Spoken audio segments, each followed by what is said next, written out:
The sunlight glistens in a small pool of water nestled inside the bright red leaves of the bromelia. A small poison dart frog leaps from the water and hops along the narrow branches of the tree. That sounds pretty peaceful, right? Well, I mean, except for the poison dart frog part.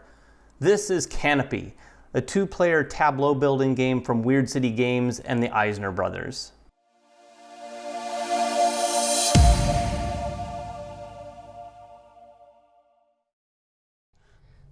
Alright, so as you just heard, today we're going to be talking about a brand new game. This one's called Canopy. It's from the Eisner brothers, and if you haven't heard of them, they are from Weird City Games, but they've made three remarkable games. March of the Ants was a fantastic game. Yep. Also, they have Title Blades and a very soon-to-be-released game called Wonderland's War, which we'll also covered. We've played all of those, and we just played this. The cool thing about this, for me, I think for both of us, it's a two-player game. Yeah. This is a head-to-head game. Now, that sounds like it's going to be very combative, but it's kind of serene to play in a way. But there's definitely some strategy going on. One thing we always need to mention is that today's video is a sponsored video, so know that going in. All right, so let's talk about the actual game. As David alluded to, this is a two-player game, which you're going to be building a tableau in front of you of cards. These cards consist of a variety of different types of things. You have wildlife, you're going to have trees, you're going to have some different types of events that are going to be played out, and it's all about trying to draft the right cards. The trick is you don't always know what those cards are.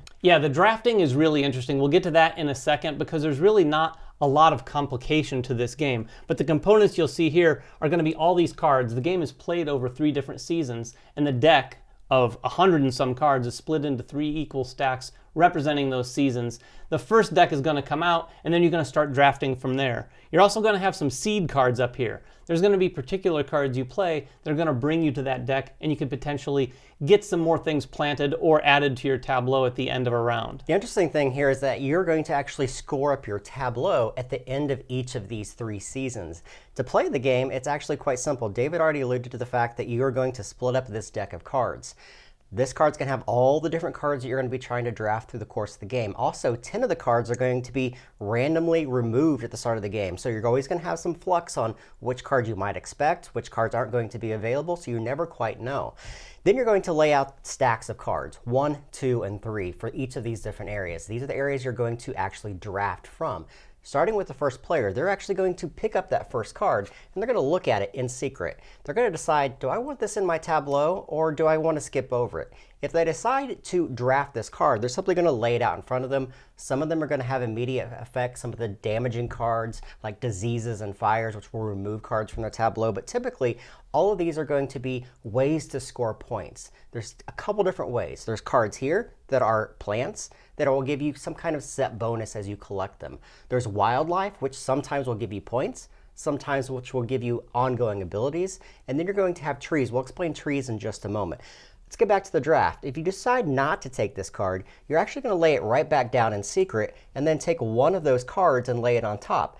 Then you're going to pick up the second stack. You're going to do that same thing. The trick here is that you have to take all the cards when you draft those. So if I decide to take that second stack, which has 2 in it, I have to take and use all of those cards. Yeah, and like we said, there's some good cards and some bad cards. The thing you have to remember, though, is some of those bad cards, they're only going to have an impact on you if you have multiple of them. And there's plenty of cards that you can use and play to get rid of cards out of your tableau, meaning that you don't just get rid of good cards, but you could time that right to get rid of those bad cards. Now, these are only going to resolve at the end of each of the rounds. That means once that entire stack of cards for that season are gone. At the end of the round, if you have 2 of these cards of either one, they're going to make you discard cards from your tableau. Sometimes, if it's a fire, it's going to make you discard some of the vegetation in that area. If you have diseases, you're going to have to discard some of the wildlife in that area. If you have more than 2, there's more repercussions to those type of cards that you have in your tableau. So you have to pay particular attention. Now, if you only have 1 of them, nothing happens. All these cards, though, get discarded at the end of the round, so you need to pay attention to those bad cards. Yeah, and the interesting thing, too, is the more of those that you have, it's not just going to affect you, but that fire might get so big that it spreads to the other player, and they're also going to lose a card, and you lose a card, and you might want to use that to your advantage. Because like I said, you might have some cards in your tableau that you want to get rid of anyway. There's one other bad card before we get to the good ones, and that's the Drought. The Drought, when you play it, is actually one of the few cards that has an immediate effect. The moment you play it, you have to discard another card in your tableau. Again, this could be an interesting strategic situation where you pick up a stack of cards and there's a Drought in there and then maybe another bad card. You could play the bad card first, then the Drought to get rid of that bad card. All right, so let's hop back over to the ways that you're actually going to be able to score points at the end of the round. There's a variety of different good cards that you want to have in your tableau, all scoring points in different and unique ways. One of them are the Rain and Sun cards, which by themselves don't do anything. However, if you are able to pair them up, each pair of these are going to score you 5 victory points at the end of that round. There's a number of different vegetation cards as well. There's ferns, there's bromelias. These cards, for instance, are going to score you 2, 7, or -3 points if you have 1, 2, or 3 of these. So again, you're trying to collect these, but collect them in the right numbers as well. And then finally, you have a number of different animals. There's 2 different types of animals. There's the animals that are mating. That means that if you have both of them, and there's only 2 of each of these in the entire deck of cards, you're going to get residual or additional points at the end of that round. However, there's a number of animals that are going to give you ongoing abilities, which simply allow you to tap them once during a season to get some kind of abilities. There's animals like that allow you to skip over stacks, to peek at stacks, all kinds of different abilities that you can use. Yeah, you can't overlook those abilities. They're very, very interesting and can have a significant impact on the game. Now, we'd be remiss if we didn't start talking about the trees very soon, and that's what I'm going to talk about. There's 2 different types of tree cards. There's the trunks that look like this and have a number of different points, 0 to 2, and then the canopies where the game gets its name. When you get a trunk, you're going to play it in your tableau just like that. When you get the second one, you could play it beside it, growing maybe 2 trees, or you can decide to put it like this, so you're just growing a taller tree. We'll get to why that makes some sense for scoring in a second. Once I've played my trunks, I'm going to be hunting for a canopy. So every time I look at one of these stacks, I'm going to be wanting to find one of these cards. When you do that, you have to play it. If you don't have a tree trunk to play it on, you're going to have to discard and basically lose that turn. But when you play it, you're just going to cap off that tree just like this, and this is going to come into play during the scoring at the end of the round. Speaking of the end of the round, once all the cards have been drafted from the table and from that particular season, you're going to go through 5 different steps in order to score your tableau in comparison to other players. The very first thing that happens is each player is going to look in their tableau and look to see how many seeds they have. Now, seeds are one of the cards we haven't talked about. These seeds, when they're collected, they're simply going to be played face up in front of you. These can only be used once per season, so once they're used, they're also discarded. Seeds are going to allow you to draw 3 cards from the seed deck, plus 1 additional card for every fire that you have in your area. Of those cards that you draw, you're allowed to keep 1 of them for every seed card that you have. So these seed cards have a wide range of effects as well. There's tree trunks hidden in there, there's canopies hidden in there, there's a wide variety of different other cards, including more vegetation that you can collect to add to your area. Yeah, in fact, the only thing that you won't find in this deck is wildlife. This is all about growing those trees, maybe finding a few more canopies, as well as some of the other plants that you're looking for. The next thing that happens is each player is going to look in their tableau and see what fires and diseases they have. Now, if you only have 1 of either one of those, nothing's going to happen. However, as we already alluded to, fires are going to destroy vegetation, even possibly other players, and diseases are going to destroy wildlife. So you have to pay attention to those and take those out of your tableau in whatever way you wish, and then discard them. Next for scoring is any of the completed trees, and that's trunks with a canopy. So you're going to be looking at these trees, starting with the trunks and adding up the points on those trunks. In this case, I have 1, 2, 3, 4.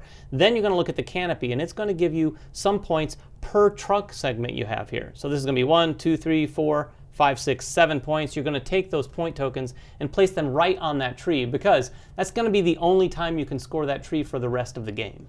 Not only are you looking at your tree, but you're also comparing it to your neighbor. Now, the person with the tallest tree at the end of that season will score an X number of points. In the first round or the first season, it's 3, then 4, and then finally 5. The trick is, once you've scored for the tallest tree that competed can no longer win. Yeah, so it's going to leave some room for the other player, or for potentially even you again, to build another tree that gets the tallest tree in seasons 2 and 3. Then you're going to score for your plants and the weather. We already alluded again to how those score. Your plants are going to score depending upon the sets that you've collected. Your sun and your rain are also going to score. All of those cards will be discarded at the end of the round, so you'll have to rebuild that tableau. Yeah, the only thing you're going to have at the beginning of Season 2 and at the beginning of Season 3 are any of the trees you've made, as well as the wildlife, because the wildlife is what's going to score at the end of the game. And speaking of the end of the game, once all 3 rounds have been gone through, you're going to score that one final time, and then you're going to score up your wildlife as well. Each of the wildlife, again, are going to score some amount of points. Some of them natively just have points on them. Some of them score when you have multiple of the same type together, as in paired together. And the final thing that players will score for is the most completed trees, and that is going to score them 10 points at the end of the game. The player that's accumulated the most points throughout the game, and by the end of the game, is going to win.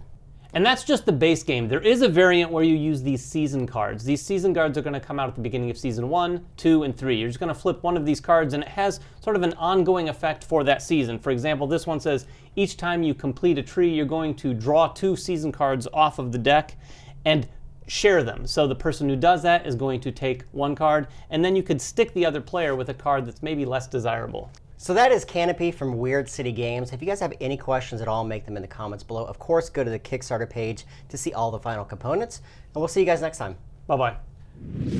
Congratulations, you got to the end of one of our videos. Now, if you want more practice, just click on the video over here. It's another video. You might not have seen it yet, so click on it. If you don't want to do that, at least click on the subscription button below. That always helps us. And if you want notifications, please ring that bell.